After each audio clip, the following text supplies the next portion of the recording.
Bismillahirrahmanirrahim. Assalamualaikum warahmatullahi wabarakatuh. Alhamdulillahi rabbil alamin. Wabihi nasta'inu ala umuri dunya waddin.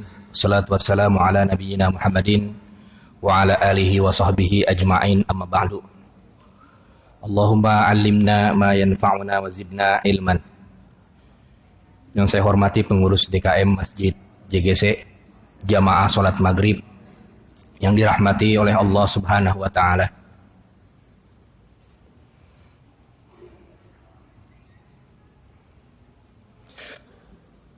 Pada hari ini kita akan membahas tentang mengangkat tangan selain takbir, mengangkat tangan selain takbiratul ihram ketika mau sujud, mau ruku, ketika bangkit dari ruku, atau yang lainnya. Ada sebuah hadis Nabi Muhammad SAW yang diriwayatkan oleh Muslim, dari Imam Muslim, dari Nafi Maula Umar. Hadisnya fi'liyah juga, bahwasanya Inna ibna Umar kana iza dakhala fis sholati. Ibnu Umar kana iza dakhala fis sholati, ketika ia mulai salat, kabbaro, ia bertakbir, wa rafa'a yadayhi, kemudian ia mengangkat tangan. Yang takbir, takbiratul ihram. Wa iza raka'a, ketika ia ingin ruku, rafa'a yadayhi, ia angkat tangan juga. Pengen ruku, angkat tangan juga. Wa idza qala sami'allahu liman hamidah, rafa'a yadayhi. Ketika bangkit dari ruku, sami'allahu liman hamidah, imamnya rafa'a yadayhi, ia angkat tangan juga.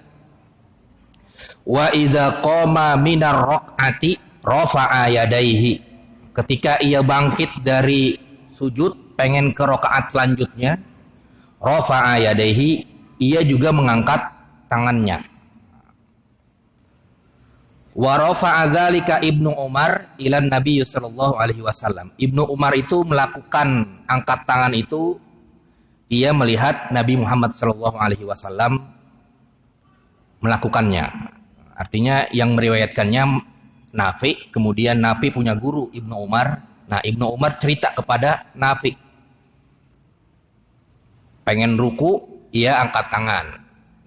Bangkit dari ruku, ia angkat tangan. Kemudian pengen memulai rakaat yang kedua atau ketiga dan selanjutnya, ia angkat tangan juga. Hadis riwayat Muslim. Kemudian juga dari Salim bin Abdullah bin Imran, anna Rasulullah sallallahu alaihi wasallam kana yarfa'u yadayhi iza ibtatahas salat. Ya, sama angkat tangan ketika mulai salat, takbiratul ihram itu. Tapi kan kalau di awal itu kan takbiratul ihram ya sama begitu kan. Yang wajib kan Allahu Akbarnya, bukan angkat tangannya. Wa idza kabbara liruku, ketika melakukan takbir Allahu Akbar pengen ruku, rafa'a yadayhi, ia angkat tangan juga. Wa idza rafa'a ra'sahu minar ruku, ketika diangkat kepalanya dari ruku, ya, akhirnya pengen iktidal, rafa'a yadayhi, ia juga angkat tangannya. Wa kana la yaf'alu dzalika fis sujudi, ia tidak melakukan ketika bangkit dari sujud. Jadi kalau sujud kan ada duduk tuh, dia tidak mengangkat tangannya, Jadi posisinya yang mengangkat tangan itu ada tiga, selain takbiratul ihram ada tiga ya. Yang pertama adalah ketika pengen ruku, kemudian ketika bangkit dari ruku, kemudian ketika pengen naik daripada rakaat tadi.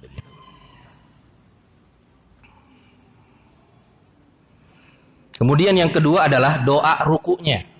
Sebelum kita teknis rukunya itu kayak gimana modelnya? Doa rukunya.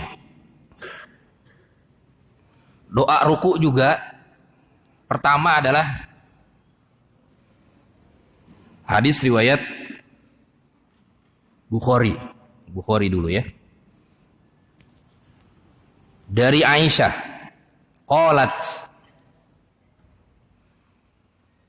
Kana Nabi sallallahu alaihi wasallam yuksiru ayyakula fi ruku'ihi wa sujudihi. Ada lebih umum dari Aisyah bahwasanya ia berkata Rasulullah sallallahu alaihi wasallam seringkali memperbanyak ketika ruku' itu dan sujudnya itu membaca subhanaka Allahumma rabbina wa bihamdika Allahumma gfirli. Nah, itu salah satu ucapannya. Salah satu ucapannya hadis riwayat Bukhari dari Aisyah. Yang dari Aisyah dulu. Yang dari Aisyah ia berkata bahwasanya Nabi Muhammad sallallahu alaihi wasallam seringkali yuksir itu aksar wa yuksiru, memperbanyak. Berarti nggak ada batasnya nih. Kalau imam sudah naik ya berarti naik. Kalau imam belum naik ya belum naik. Seringkali banyak membaca di rukuknya dan di sujudnya subhanaka Allahumma rabbina wa bihamdika Allahumma gfirli. Nah, itu hadis riwayat Bukhari. Kemudian hadis Uqbah bin Amir, dari hadis Uqbah bin Amir qala, ia berkata lamma nuzilat, ketika turun ayat fasabbih bismi rabbikal azim. Nah, itu kan ayat Quran itu. Nah, turun ayat tersebut qala Rasulullah sallallahu alaihi wasallam, kemudian Rasulullah sallallahu alaihi wasallam berkata ij'aluha fi ruku'ikum. Jadikan itu doa di ruku' kamu. Fasabbih bismi rabbikal azim, sehingga ulama mempergunakan kalimat subhana rabbiyal azim. Kemudian ada tambahannya nanti wa bihamdihi di riwayat yang lain. Ketika ruku'. Falamma nuzilat sabbihisma rabbikal a'la qala, ketika turun ayat sabbihisma rabbikal a'la, kemudian juga Rasulullah sallallahu alaihi wasallam berkata ij'aluha fi sujudikum. Hendaklah kamu jadikan tasbih tersebut ketika kamu sujud. Nah, sehingga subhana rabbiyal a'la. Subhana rabbiyal a'la dengan subhana rabbil azimi. Ini hadis riwayat Abu Daud dari Uqbah. Dari Uqbah bin Amir. Kemudian juga dikuatkan oleh hadis Ibnu Abbas riwayat Muslim. Qala Rasulullah sallallahu alaihi wasallam wa ammar ruku, hadisnya panjang. Wa ammar ruku, ketika ruku fa'azzimu fihi rabb. Hendaklah kamu mentakzimkan, mengagungkan Tuhan kamu. Nah, sehingga dijadikan redaksi subhana rabbiyal azimi. Ada azimnya itu. Subhana rabbiyal azimi, begitu.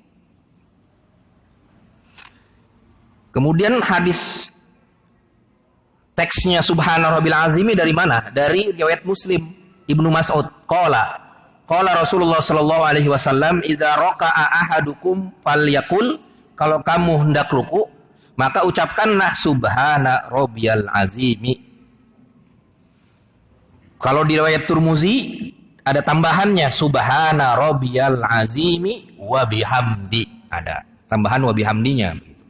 Ada tambahan wa bihamdinya. Nah, ini bacaan-bacaan ketika ruku. Ketika ruku itu bacaan-bacaannya. Bacaan-bacaan ketika ruku. Kemudian sebelum kita buka termin pertanyaannya, posisi rukunya. Yang pertama hadis riwayat Bukhari dulu.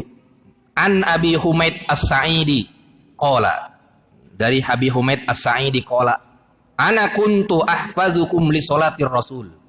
Saya hafal sholatnya Rasul itu, teknisnya bagaimana? Hafal. Ra'aitu, saya melihat Rasulullah sallallahu alaihi wasallam idza raka'a, ketika ruku amkana yadaihi bi rukbatihi. Nah, ia letakkan kedua tangannya di dengkulnya. Summa hasaro zuhrahu, kemudian ia bungkukkan badannya. Hasaro zuhru, ia bungkukkan badannya. Nah, itu hadis yang pertama. Nah, jadi tangannya ke dengkul, kemudian badannya dibungkukkan. Itu yang riwayat Bukhari, Abi Humaid As-Sa'idi. Yang lebih teknis lagi adalah Ali bin Abi Thalib yang sampai harus benar-benar lurus. Riwayat Ahmad. Qala, Ali bin Abi Thalib berkata, qala Rasulullah sallallahu alaihi wasallam, Rasulullah sallallahu alaihi wasallam bersabda, idza raka'a law wada'a qadha min ma'in ala dhahrihi lam yahruk. Kata Rasulullah Shallallahu Alaihi Wasallam dari Ali bin Abi Thalib riwayat Ahmad, ketika kamu ruku, ketika hendak ruku, itu posisinya kalau wadu'a qadha min ma'in, kalau diletakkan sebuah gelas atau tempat air itu di atas punggung kita, lam yuhrik, airnya tidak akan tumpah. Itu ibarat kias, ya berarti dia saking lurusnya ini apa? Sehingga para ulama menganalisis, ya, menganalisis hadis tersebut, berarti posisinya harus lurus begitu, punggungnya. Posisinya harus lurus sehingga diibaratkan kata Ali bin Abi Thalib ya, dari Rasulullah, kata Rasulullah, lau wadu'a qadha ma'in, kalau ditaruh itu air di atas punggung kita di sini ketika ruku itu nggak jatuh begitu. Artinya saking lurusnya itu. Saking lurusnya. Yang lebih teknis lagi adalah Hamid As-Sa'idi riwayat Abu Daud qala idza raka'a amkana kaffaihi min rukbataihi. Ketika ruku amkana kaffaihi, kedua telapak tangan kita didengkul, wa faraja baina asabihi, kemudian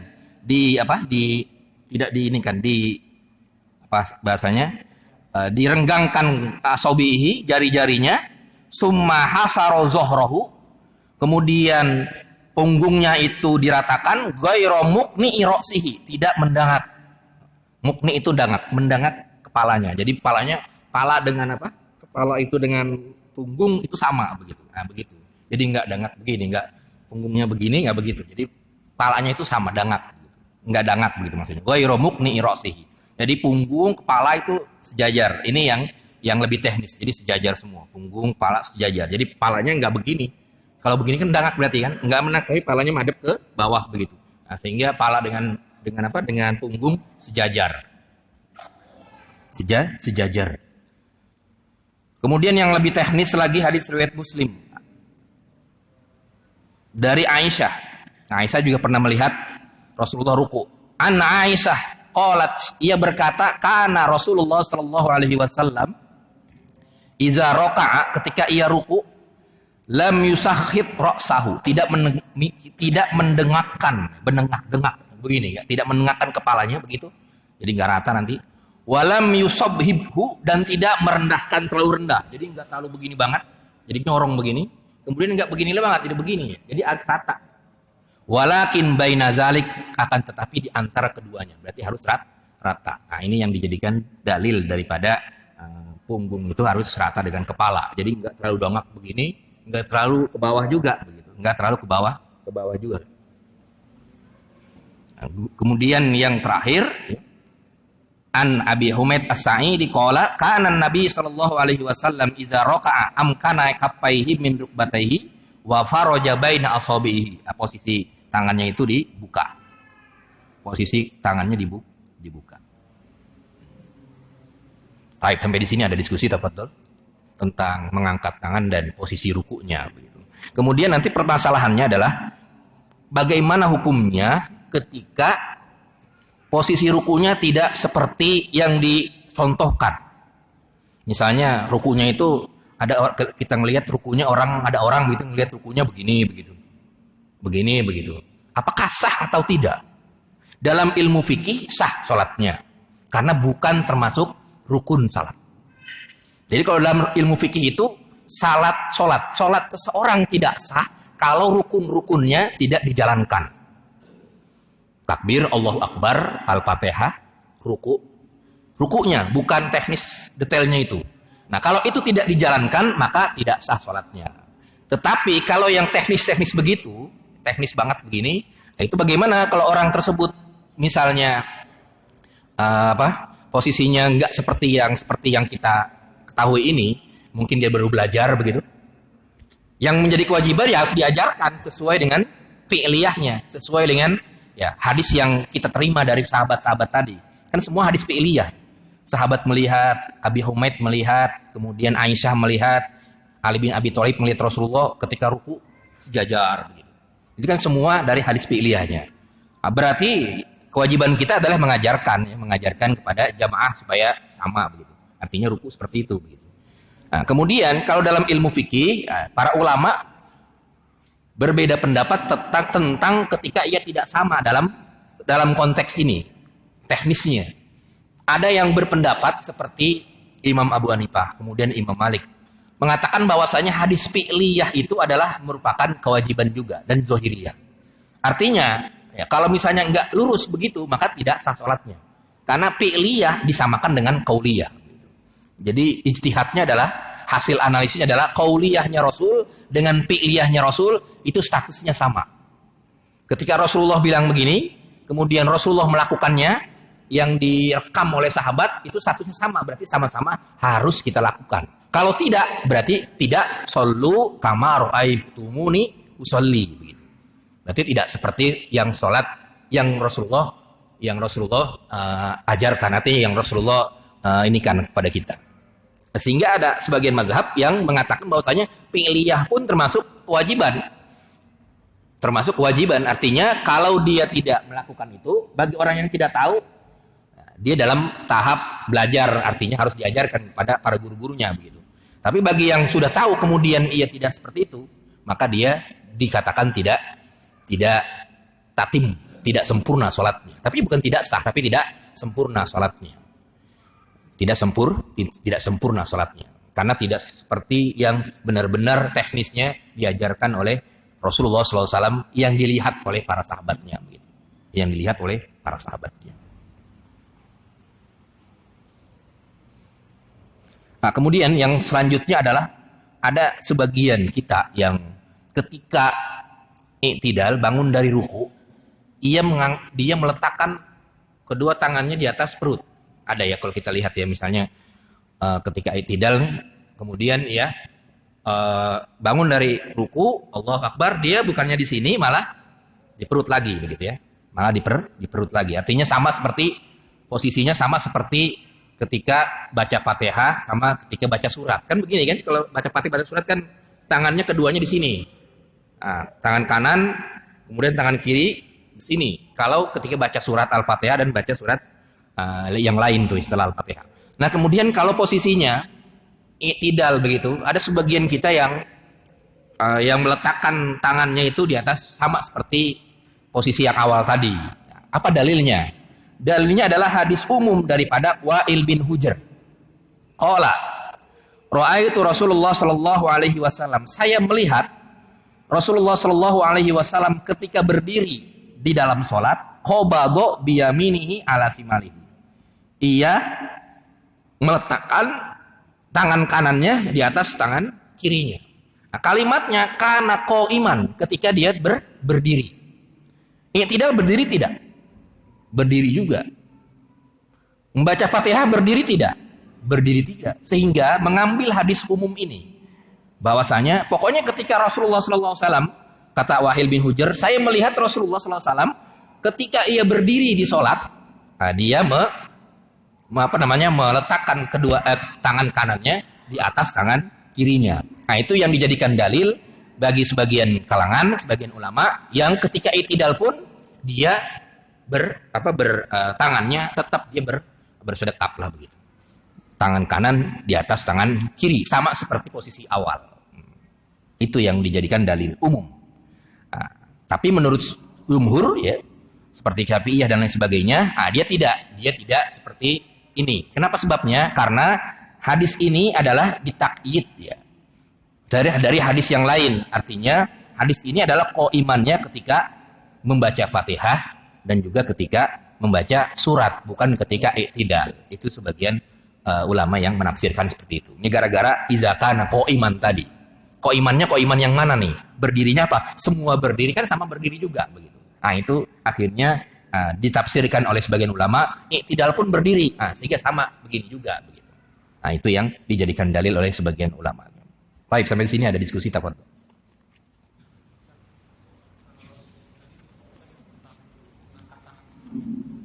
Iya. Posisi sama seperti yang kita jelaskan di awal itu ya. Kan di awal kan ketika mengangkat tangan di takbiratul ihram kan jelas ya, ada posisinya, ada yang sejajar dengan pundak, kemudian ada yang dekat dengan dengan telinga. Nah, itu sudah diajak kalau nggak salah itu ya. Sudah benar ya. Nah, itu jadi di awal itu kan kita sudah menjelaskan bahwasanya bagaimana riwayat-riwayat tentang mengangkat tangan ketika takbir gitu, Allahu Akbar gitu. Nah, itu ada yang mengangkat tangannya dia posisinya dekat dengan apa? Dengan ujung kuping ini, uzunaihi, hazwa uzunaihi, ada juga hazwa mankibahi. Ada yang sejajar dengan pundaknya. Nah, itu sama seperti itu.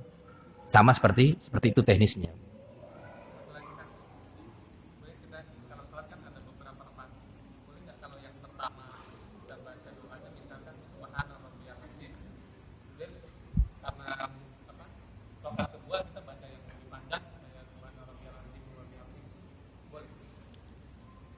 Ya itu, ya yang penting kan kita baca riwayatnya bahwasanya Rasulullah SAW itu kalau ruku baca ini kan gitu ya.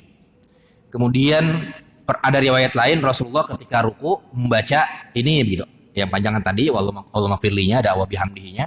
Nah, kemudian pertanyaannya bagaimana kalau kita rukunya yang satu baca ini, yang satu baca ini begitu. Yang satu misalnya baca subhan rabbil azimi, yang satu lagi baca tadi apa? Yang terakhirnya Allahumma gfirli begitu. Nah, yang begitu modelnya bagaimana hukumnya? Saya kira kan dua-duanya ada dalilnya kan. Dan sama-sama dari Rasulullah juga begitu. Artinya tidak bertentangan juga. Tidak bertentangan. Yang penting ya ada dasarnya begitu. Artinya mau pakai yang mana sama seperti kalau menurut saya sama seperti kita ketika apa yang di awal itu ketika sukut itu, ketika diam setelah takbir, doa tawajjuh itu ya. Nah, itu ya. Allahumma ba'id baini itu. Mau pakai ba'id baini, kadang-kadang di sholat zuhur pakai Allahumma ba'id baini wa baina khotoya. Kemudian di asarnya Allahumma Allahu akbar kabira walhamdulillahi katsira. Di maghribnya dia wajah tu wajhiya begitu. Bagaimana hukumnya, bolehkah begitu? Yang pertama adalah kan semuanya punya ada landasannya. Kalau yang Allahumma ba'id baini itu adalah hadis riwayat Bukhari Muslim begitu. Kalau misalnya yang Allahu akbar kabiro Tirmizi misalnya, kemudian kalau yang ini wajah tu wajhiya kemudian riwayat Nasai, kemudian kalau semuanya dibaca berarti menggabungkan semua hadis tadi begitu. Artinya ada dasarnya juga. Kalau misalnya dibilang kalau ini harus ini saja begitu. Harus apa? Allahumma ba'id baini saja. Nah, kemudian kalau yang lain berarti bagaimana? Enggak misalnya harus pakai satu aja begitu. Ini Allahumma ba'id baini. Kan tidak ada larangannya juga. Kemudian kita pun membacanya ada landasannya begitu. Jadi kalau menurut saya tidak masalah kalau kita baca apapun tapi yang ada dalilnya ya. Yang ada riwayatnya, yang ada riwayatnya. Wallahu a'lam bishawab. Ada lagi tafadhol.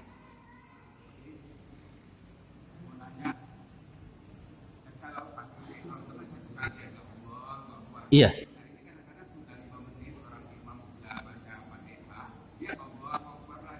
Ngapain ya? Oh. Ya. Kalau dia Allahu Akbar kalau kita Allahu Akbar, kemudian ketika di tengah-tengah imamnya lagi baca Al-Fatihah, kemudian Allahu Akbar lagi, berarti kan dia batal salatnya. Berarti dia ulang dari awal lagi dia. Berarti mungkin awalnya dia nggak husu atau dia merasa nggak yakin salatnya sah atau tidak. Itu biasanya yuwaswis. Itu biasanya setan itu kalau dalam fikih Syafi'iyah itu makanya di awal-awal itu harus benar-benar khusyuk itu. Setan kadang-kadang dalam salat juga yuwaswis itu. Kadang-kadang menggoda hati kita supaya nggak khusyuk. Allahu Akbar, adil lagi Allahu Akbar gitu.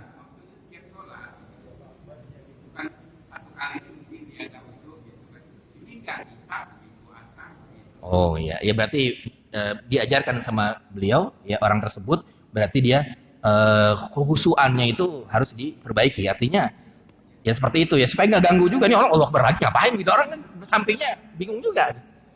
Kecuali kalau dia misalnya ya baru datang kemudian Allahu Akbar, kan baru datang sekali Allahu Akbar. Nah ini kalau di tengah-tengah dia udah Allahu Akbar takbiratul ihram kemudian Allahu Akbar lagi, itu apa? Kan mengganggu rukun. Ya itu udah termasuk batal ya karena menggerakkan kemudian ngomong lagi.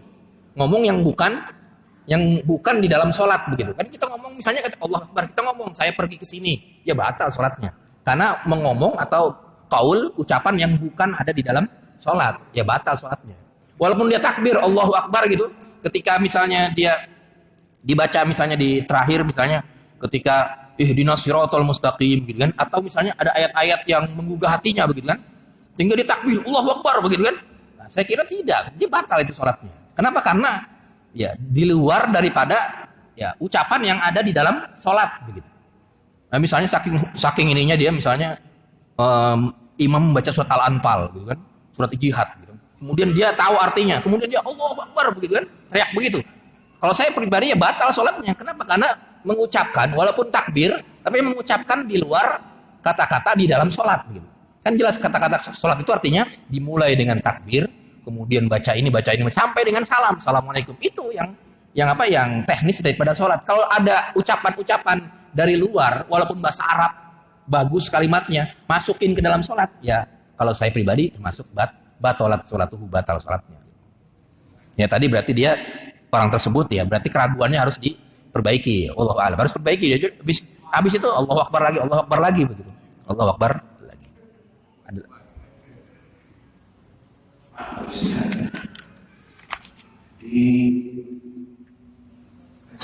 Yang tidak masuk rukun sholat apabila ditinggalkan tidak membatalkan sholat. Iya, menurut fikih begitu ya. Nah, termasuk sedekah itu kan tidak masuk rukun. Iya, iya. Seandainya habis Iya tidak bersedekap. di samping saja. Iya. Enggak bersepeda berarti sholat itu tidak benar. Iya, secara fikih ya tidak batal. Terus yang kedua, tahiyat awal itu kan tidak masuk rukun. Iya. Seandainya sholat maghrib tidak memakai tahiyat awal, Iya, nanti dibahas di tahiyat awal itu ya, bahasanya ada di tahiyat awal. Makanya Imam Syafi'i bilang kalau tahiyat awal dia lupa tahiyat awal, maka dia ada namanya sujud sahwi. Nah, itu nanti bahasanya di situ. Nah, sekali lagi ya. Jadi para ulama fikih itu beristidlal, berdalil kalau dia tidak termasuk rukun, maka dia tidak batal. Ya, sama seperti wudu, kalau dia hanya mengerjakan yang wajib-wajibnya saja, yang sesuai dengan Al-Quran tadi, cuman mukanya saja, kemudian tangannya saja, kemudian ininya saja begitu, tanpa kumur-kumur, tanpa dengan hidung begitu, sah nggak wudunya? Menurut ulama fikih sah wudunya, sah wudunya. Kalau tidak sah, apa dalilnya, landasannya apa? Begitu. Itu yang pertama. Atau dua, kalau misalnya ditanya, terus kalau misalnya kita ini ketika kita berkumur atau termasuk kita bersedekap, kan itu namanya disebut dengan fi'liyatur rasul. Dan fi'liyatur rasul dalam ilmu hadis namanya sunnah. Dalam ilmu fikih, kalau sunnah itu apa? Dikerjakan, mendapatkan pahala, ditinggalkan, tidak mengapa. Itu dalam ilmu fikih begitu, ada istilahnya tahdidnya, definisi itu. Nanti dia diajarin di usul fikihnya itu. Jadi kalau wajib atau rukun begitu. Kalau dikerjakan, kalau wajib dan rukun itu sama. Cuman nanti bedanya pas di ininya. Kalau dikerjakan dia dapat pahala, kalau ditinggalkan dia tidak berdosa. Kalau ditinggalkan dia mendapatkan dosa. Betul wajib dia. Ya sholat maghrib itu kan wajib begitu maksudnya. Wajib. Kalau ditinggalkan dia berdosa karena tidak sholat maghrib. Nah kemudian kalau rukun dia di dalamnya. Kalau dia dikerjakan, dia mendapatkan pahala. Baca Fatihah, baca takbir. Kalau ditinggalkan dia tidak sah sholatnya. Itu definisi daripada rukun, sibhul wajib. Nah kalau sunnah tadi itu ya seperti apa? Memang ada seperti Zohiriyah, kalangan Zohiriyah. Kemudian ada sebagian ulama yang mengatakan semuanya wajib. Ada yang begitu bilangnya. Kenapa? Karena dari awal tadi dia tidak membedakan antara qauliyah, hadis qauliyahnya Rasul dengan hadis fi'liyahnya Rasul. Hadis fi'liyahnya Rasul. Tadi itu gara-gara itu tadi. Kan kita tadi sudah dijelaskan bahwasanya Rasulullah SAW itu hadis terbagi dua tadi. Ada yang qauliyah, Rasulullah langsung ngomong gitu. Ya seperti rukun-rukun tadi, itu rukun-rukun semua ngomong langsung Rasulullah. Kalau kamu sholat, berwuduklah. Kemudian bertakbir, fakabir, waqra, warka. Begitu, itu semua yang rukun-rukun. Watmain, tumakninah. Itu semua yang rukun-rukun semua. Nah itu, terus sampai terakhir. Fasallim, begitu. Nah itu yang rukun-rukun. Kenapa? Para ulama beristidlal, itu adalah qauliyah. Sehingga rukun-rukun termasuk rukun-rukun daripada sholat. Begitu. Artinya tadi definisinya. Kemudian kalau yang tidak diucapkan oleh Rasulullah tapi dilihat oleh sahabatnya. Tadi seperti Ibnu Mas'ud melihat begini, ini begini kan begitu tadi. Nah, itu tandanya apa? Tandanya fi'liyah berarti bukan qauliyah. Dan menurut jumhur ulama bahwasanya itu adalah sunnatur Rasul. Artinya apa? Kalau secara fikih kalau dia tidak dikerjakan begitu, sah tetap sholatnya. Tetapi apakah kita pengen begitu sholatnya? Sedangkan kita semua adalah pengen yang terbaik sholatnya, atammuh, yang sangat sempurna, yang paling afdol dan lain sebagainya. Nah, begitu. Jadi ya tetap kita dapat pahala. Kenapa? Karena Rasulullah pun berdasarkan hadis tadi begitu.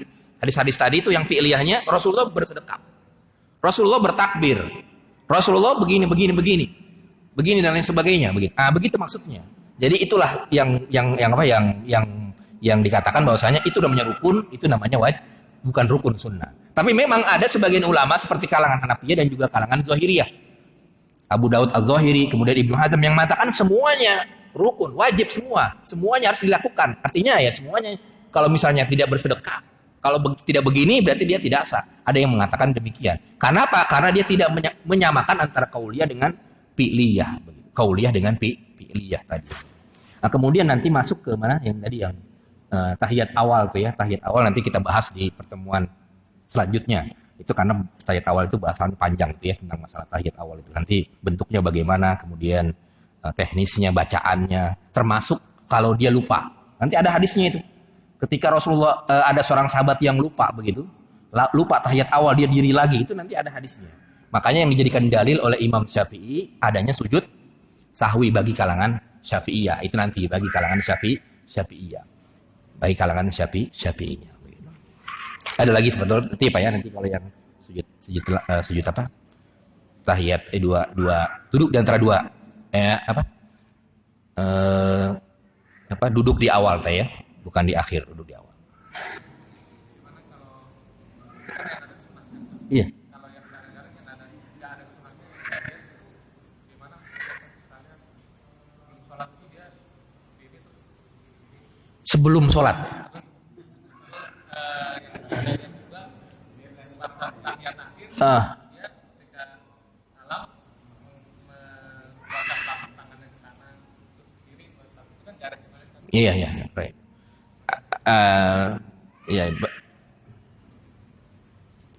Kalau dia misalnya ada yang orang yang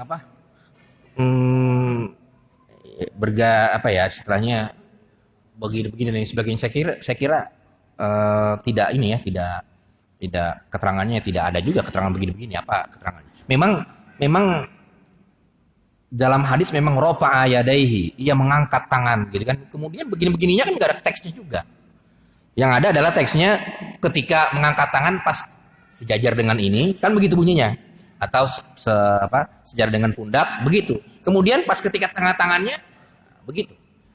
Jadi nggak ada yang begini-begini itu istilahnya,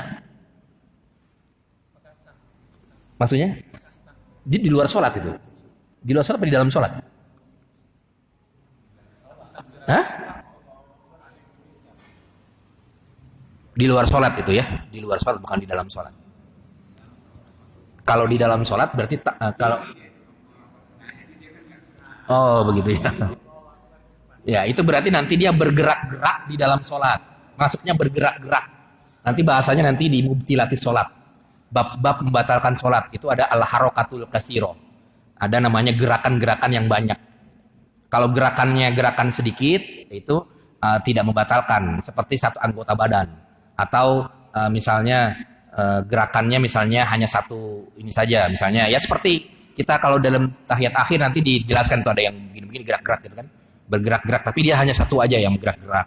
Nah itu nanti ke situ nanti arahnya nanti kita babnya ke situ, bab mubtilatis shalah. Nanti kalau ada orang ketika habis Allahu Akbar kemudian dia begini-begini, itu nanti masuknya ke al-harokat al-kasiro, gerakan-gerakan yang banyak ketika dalam sholat. Kalau dia terlalu banyak dalam sholat itu akan membatalkan sholat. Kalau dia terlalu banyak dalam bergerak dalam sholat. Tapi kalau dia tidak terlalu banyak atau ada yang ditujukan, ya misalnya kalau di depan kosong gitu sapnya, di samping tidak mau akhirnya di depan, ya akhirnya dia maju ke depan. Tapi dia tidak bergerakan banyak, udah 2 kali doang, 2 kali gerakan udah. Tapi kalau begini kan banyak kali gerakan. Nah itu nanti yang problemnya adalah masuk ke dalam mubtilatis sholat. Nanti ada dalilnya di dalam hadisnya ketika sahabat banyak yang bergerak-gerak.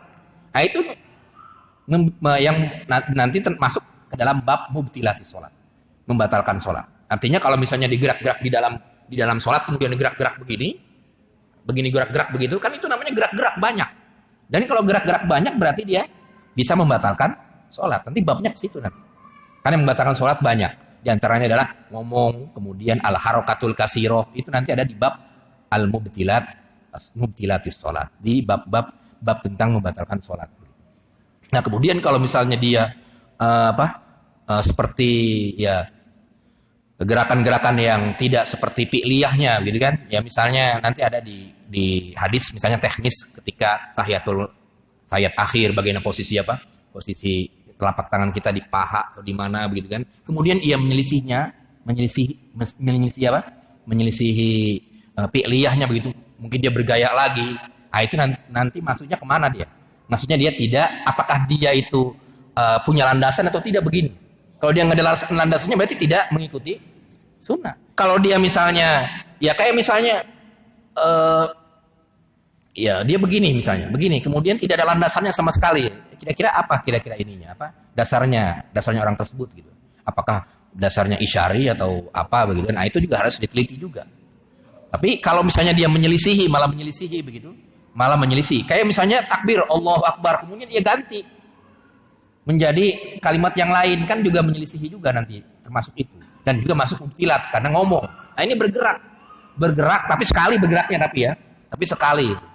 Tapi sekali. Ya, kalau saya sih pribadi tidak membatalkan sebenarnya, tidak membatalkan. Kalau misalnya begini dia tidak membatalkan, cuman dia tidak sesuai dengan ra'aitu kama sallu kama ra'aitu min usolli tadi, tidak begitu nanti dia tidak mendapatkan seperti itu.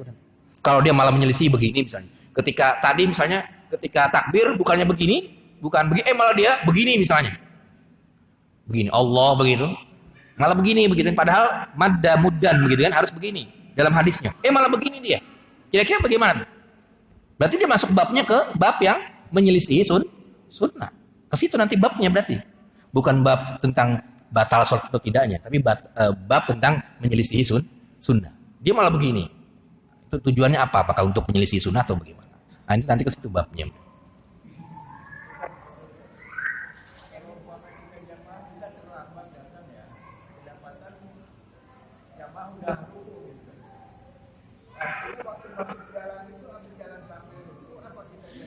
Oh iya, nanti ada bahasannya itu ya. Ada bahasanya tentang masalah sholat masbuk. Nanti bab sholat masbuk.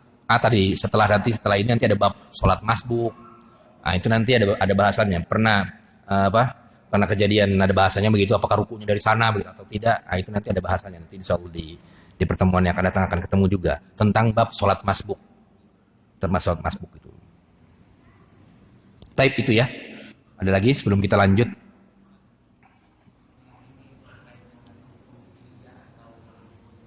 Iya.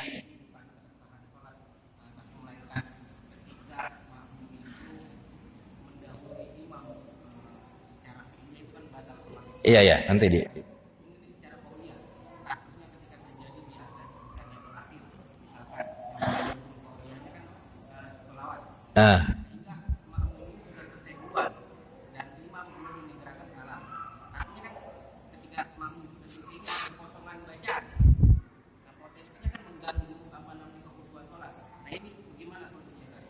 Oh ya, jadi kalau ketika tahiyat akhir kan ada bacaan gitu ya. Dan bacaan makmum mendahului imam, tapi kan kita nggak tahu ya.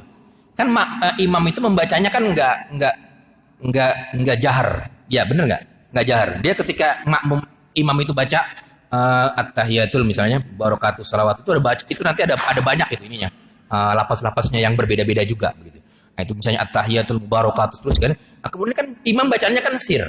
Artinya nggak dengan mik. Artinya sir. Berarti kan kita tidak tahu saya duluan atau makmum duluan. Nah, itu tidak termasuk golongan orang yang mendahului imam. Yang mendahului imam itu adalah ya seperti gerakan misalnya. Misalnya dia ruku duluan sebelum imam ruku. Nanti ada kena hadis itu. Bahkan ada yang mengecam seperti himar dan lain sebagainya. Itu ada nanti hadisnya tentang ancaman yang mendahului imam gitu. Nah, tapi kalau misalnya dia bacaan yang enggak kelihatan gitu. Seperti di dalam tahiyat. Imam imam belum selesai tapi kita udah selesai. Imam lama banget itu kan bacaannya, nunggu akhirnya dari kosongan tadi. Sebenarnya tidak termasuk daripada mendahului imam. Kenapa? Karena imamnya pun kita tidak tahu kan bacaannya apa begitu.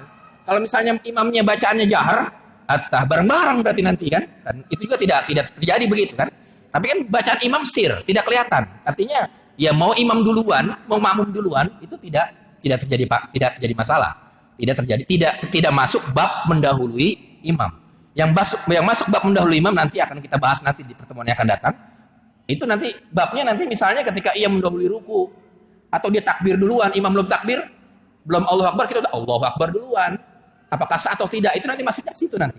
Karena mendahului imam atau sujud dan naik duluan dan lain sebagainya. Sah atau tidak? Itu nanti bahasanya ke situ. Tapi yang fi'liyah, tapi yang qauliyah tapi yang enggak kelihatan qauliyahnya imamnya, itu tidak, menurut saya tidak termasuk bab daripada mendahului imam. Kenapa? Karena imamnya juga tidak digaharkan ketika membacanya. Kita tidak tahu juga membacanya apa gitu. Wallahu alam. Kenapa?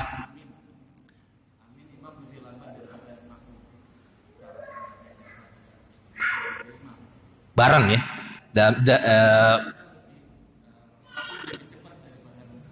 Bareng atau lebih lambat. Nah, ya bareng atau lebih lambat. Jadi misalnya waladhdallin, kemudian amin, begitu maksudnya. Amin duluan, baru waladhdallin amin gitu. Itu berarti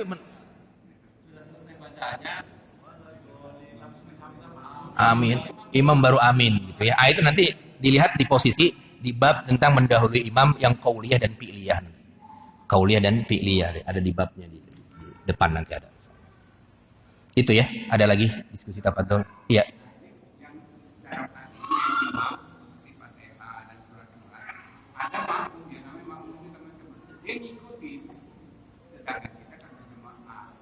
Ngikutin apa? Imam Bismillahirrahmanirrahim pada imam baca Fatihah.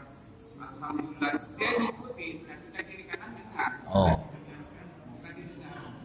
Oh iya, bukan didengarkan. Itu nanti di apa? Kemarin sekolah sudah dijelaskan umumnya. Jadi di kalangan Syafi'iyah itu posisi membaca Fatihah itu kapan? Kan kalangan Syafi'iyah mengatakan membaca Fatihah itu di seluruh rakaat walaupun imam membaca jahar. Tapi jumhur mengatakan kalau imam sedang alhamdulillahirabbil alamin maka makmumnya diam. Kan gitu jumhur kemarin ya. Kemudian kalau kalangan Syafi'iyah itu dia tidak. Dia tetap si makmum ada kewajiban untuk membaca Fatihah. Cuman di dalam ulama Syafi'iyah terjadi perbedaan. Kapan ini? Ada yang habis amin, ada jeda sedikit itu. Amin. Ada yang pas di imamnya baca alhamdulillah dia juga baca alhamdulillah begitu. Nah, di situ dia. Itu ininya apa namanya? Ijtihadnya di situ. Akhirnya nanti ya bisa mengganggu daripada jamaah sampingnya kalau dia terlalu keras juga dan juga artinya tidak mendengarkan imam. Nah, itu makanya itu kalangan Syafi'iyah saja. Tapi kalau jumhur mengatakan kalau imam sedang membaca Fatihah maka makmum dia diam gitu kan. Nah, makmum dia diam. Tapi kalau kalangan Syafi'iyah dia tetap membaca Fatihah. Dia tetap membaca Fatihah. Setiap rakaat dia baca Fatihah. Cuman kapannya ini? Kapannya begitu. Kapannya itu yang di kitab-kitabnya yang dijelaskan kapannya. Ada yang habis apa? Habis amin, ada yang ketika di sela-sela imam baca Al-Fatihah juga begitu. Tapi itu ya, sudah masuk waktu Isya. Ya. Nanti insya Allah di pertemuan yang akan datang termasuk bahas tadi apa? Yang bukan rukun yang apa? Duduk tahiyat awal bukan rukun. Bagaimana kalau dia tidak melakukannya? Insya Allah di pertemuan yang akan datang termasuk hadis-hadisnya, kemudian sampai dengan tahiyat akhir plus nanti masuk ke kunut juga insya Allah, masuk ke kunut insya Allah. Tapi itu ya, ada lagi? Fadol?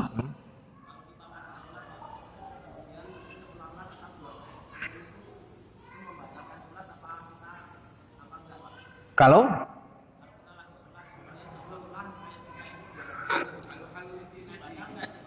nanti itu bab tentang ini ya. Ada hadis Nabi Muhammad SAW itu ada hadisnya juga itu ya. Tentang kalau misalnya kalau dia tidak mendengarkan, nah itu nanti ada hadisnya itu di bab buktilatus sholat juga ada nanti. Di bab buktilatus sholat. Artinya ketika dia hanya itu termasuk waswis. Kecuali kalau dia yakin, makanya dalam kaidah fikih al yaqinu la yazulu bisak.